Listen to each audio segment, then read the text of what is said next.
Hi, so my name is Johanna Saylor and I study graphic design.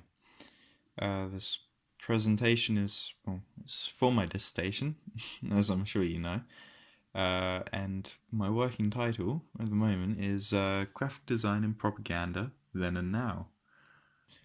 So, when someone says the word propaganda, you'll likely think of something like this. Old bias posters glorifying war in an attempt to recruit and encourage, and arguably brainwash, their beholders, with catchy slogans like dig for victory, your country needs you, and keep calm and carry on.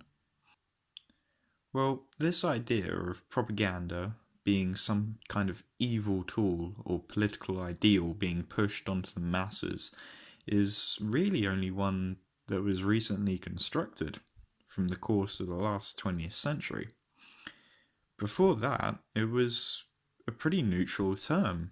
So, what changed, and will it change again?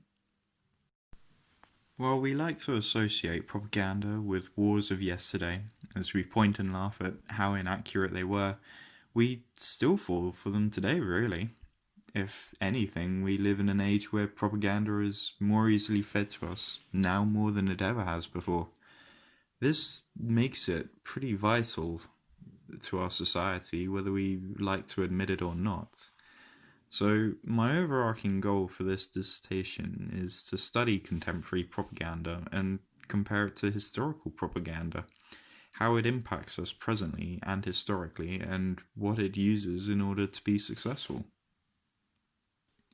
But propaganda isn't just used by those looking for political gain or to make others believe that what they are fighting for is just.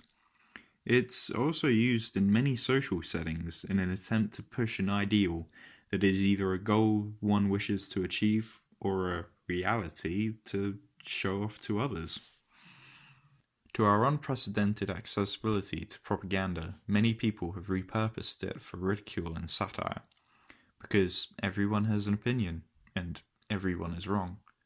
Whether the propaganda we view has a positive or negative impression on both ourselves and society is a question I also wish to discover the answer to along the way.